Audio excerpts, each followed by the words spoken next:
You knock a glass off the table. It doesn't break. Nobody even looks up. And you still say sorry.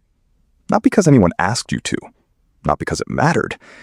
It's just the sound your mouth makes now. Automatically. The way a knee jerks when a doctor taps it. Later that day, a friend seems distant on a call. You didn't do anything. You know you didn't do anything. And you still spend the next 20 minutes replaying the conversation, checking every sentence for the thing you must have gotten wrong. You didn't get anything wrong. You just checked anyway.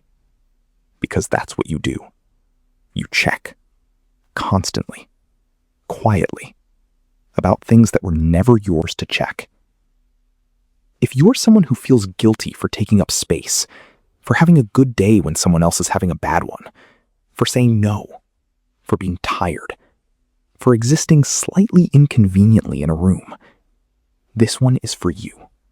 Because there's a real psychological reason this happens. And it has almost nothing to do with what kind of person you are. Start with what guilt is actually for. Under normal conditions, guilt is a signal. You did something, it caused harm, the guilt shows up, you fix it or apologize, the guilt goes away. That's the whole system. It's supposed to be short and specific. For some people, that system gets stuck in the on position. It doesn't wait for evidence, it doesn't check whether you actually did anything, it just runs, constantly, in the background, treating almost everything as a possible verdict against you. Psychologists have a name for part of what's happening here. It's called personalization, a thinking pattern where you assume you're the cause of things that had nothing to do with you. A cognitive therapist named Aaron Beck described it decades ago as one of the most common distortions in how people process everyday events. Someone's quiet, you did something. A plan falls through, you should have managed it better. The weather ruins someone's weekend. Somewhere in the back of your mind, a small voice is checking whether that's your fault too, before you even notice it's checking. There's also a difference between guilt and shame that matters here, and most people have never had it explained clearly. Guilt says, I did a bad thing. Shame says, I am a bad thing. Healthy guilt stays small and specific. It points at one action. But for a lot of chronic guilt carriers, guilt has quietly turned into something closer to shame wearing guilt's name. It's not, I made a mistake. It's a standing assumption that you're the kind of person mistakes happen around. That's a heavier thing to carry, and it doesn't come with an off switch because it was never really about the glass or the phone call or the weather. So where does a system like that come from? Usually somewhere early, not always from anything dramatic. Sometimes it's a house where a parent's mood was hard to predict. Not cruel necessarily, just unpredictable. And a child in that kind of house does something interesting with their brain. If bad things can happen for no reason, that's terrifying. There's nothing to hold on to. But if bad things happen because of something you did, even something small, even something you're not sure of, that's oddly more bearable. It means there's a rule. It means if you just figure out what you did, you can stop doing it, and the bad feeling in the house will go away. Child psychologists have studied this exact pattern in kids growing up around a parent's depression or chronic stress. It's sometimes called self-blame as a coping strategy, and it works exactly the way it sounds. The child isn't being dramatic. They're doing math.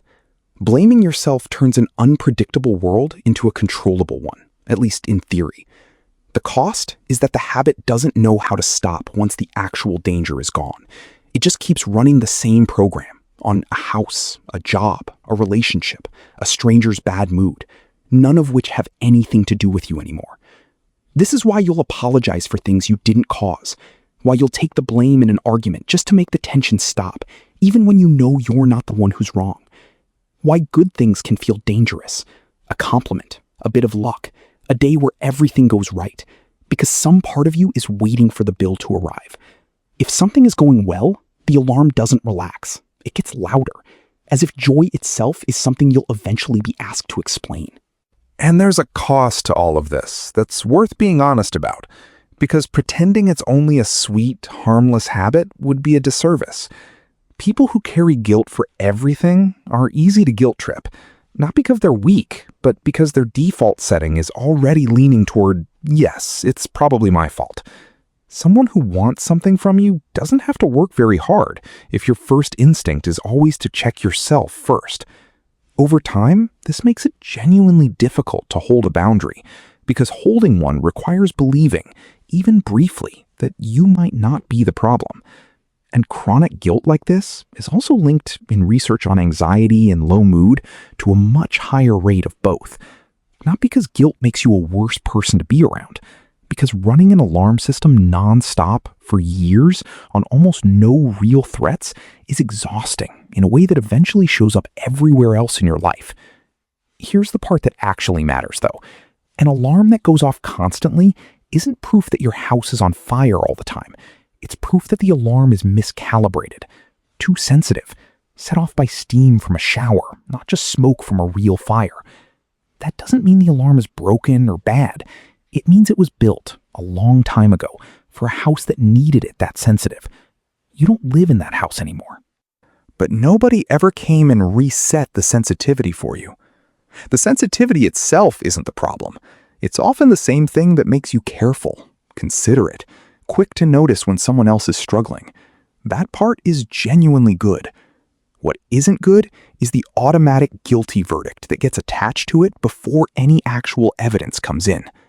You are allowed to let some alarms go off without responding to every single one of them. You are allowed to notice the urge to apologize and just not say it out loud.